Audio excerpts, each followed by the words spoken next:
Hello and welcome to the Tarkus Zone. Thank you for joining me. Today I'm going to do a around the estate video. I like to do these every 6 months just to show you what's going on here. This is also the home of the Emmons Island Haunted Trail. It's my deck here, my wife's hammock. Working on my Mortal Kombat box still, trying to get that working.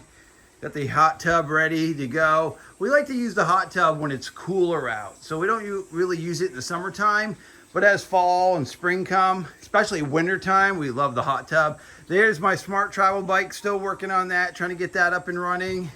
My spare battery. All right, this is the other portion of the deck.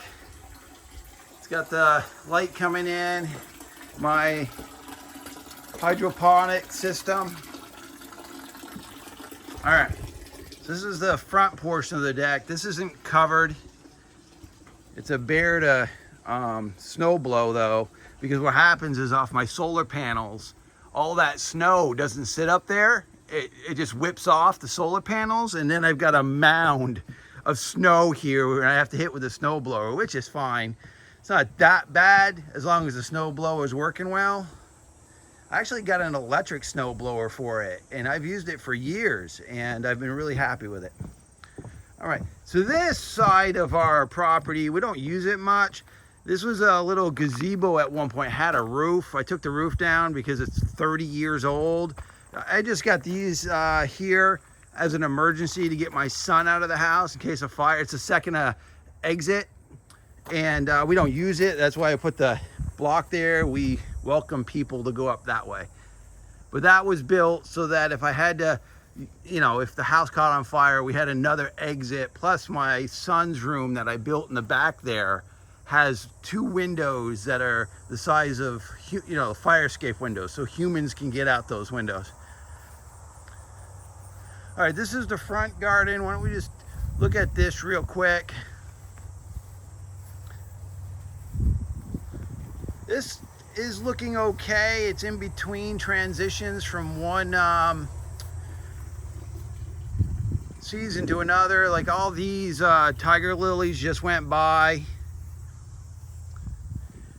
The gardens we have here have like a rotation.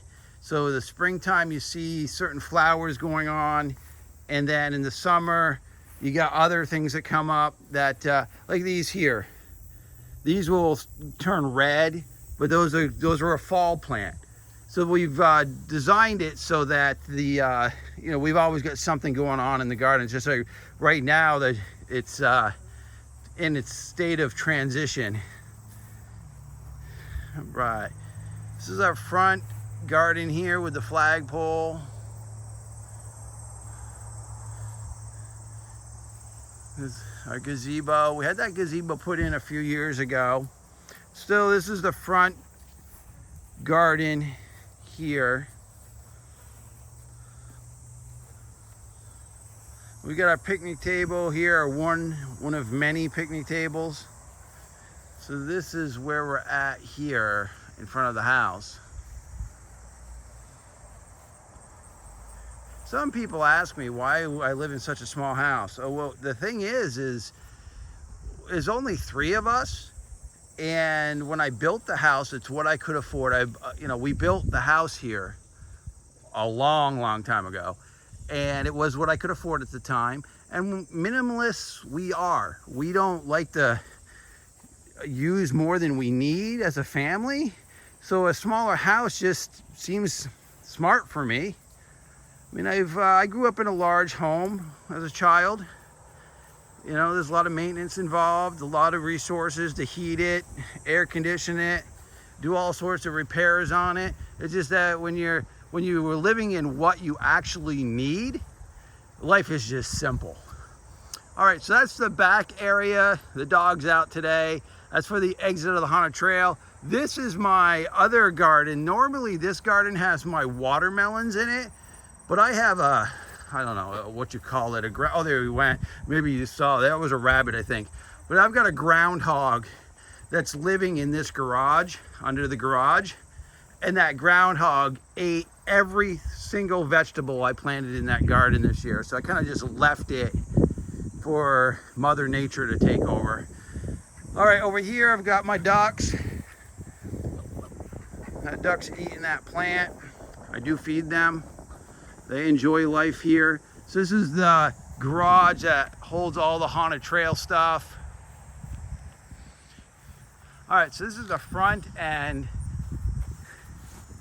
So this kind of puts my house kind of secluded. You know, as people roll up, you can't really see it until you're on top of it. And just to button up the small house thing too. Really, in the summertime, or I should say just non-winter time, this is our living room. What you see, the gazebo, the deck, coming out here to Mother Nature. This is where we spend most of our time. So really, we're only trapped in that house during the winter time. And if you follow my e-bike videos, you'll see that even in the winter time, I'm riding my e-bike. So I'm still able to get out. All right, this side garden, I could do a lot better with it. I've let the weeds kind of come up through it. Got this big hosta here. I thought this hosta would get bigger this year. That's some grass there. That needs to be. Now I've got here another hammock area. Let's get this arbor. This is a grapevine that's up here. And you see underneath here, I built all this. Here's the other hammock, get out of the weather. And then we've got my pond. This is fully stocked with fish. It's looking really good today. I put air in it. I've got an aerator down there. So during the day, as I'm generating power off the solar panels, there's aeration going on there. That happens till about 6 p.m. and then the pump shuts off, save energy. I've got this little pump down here that's just moving a little bit of water just to add oxygen to the water. That's off this solar panel. All right, so that's the pond. You guys think I'm gonna feed you, huh? All right, so we're just gonna quickly go up to Route 2 so you can see what I've got going on there. There's one of my chickens. All right, so this is, been following my channel. This is the road I maintain. This is the private road. So this road goes all the way up to Route 2. We're responsible to take care of this road, to plow it, to repair it, to make sure that an ambulance can get down it. And I took on that responsibility to kind of get that done. I've got myself a plow truck. I've been doing the plowing for years, you know, filling in the holes. That's not too much of a problem. This is actually a short walk coming up here. You can see that's Route 2 right there. All right, so here we're coming into the entrance of the Emmons Island Haunted Trail. This is where people go into the trail. Pretty cool. Then my willows. See this willow tree right here in front of us? It's gotta be, look at the size of that. What, 80 feet? I planted that tree 30 years ago when it was as big as my finger. It was only as big as my finger and it was only 3 feet tall. And here's another one here I planted at the same time. So in 30 years, this is what a willow tree will look like if it's got enough water, which it does because Route 2 dumps its water shed down my property, goes over here and comes down here, and then it ends up in my pond. So this is the gazebo at Route 2, or what I call the bike oasis. I got my screen here. I was watching movies last night out here. This is my other picnic table. Little garbage thing there for guests.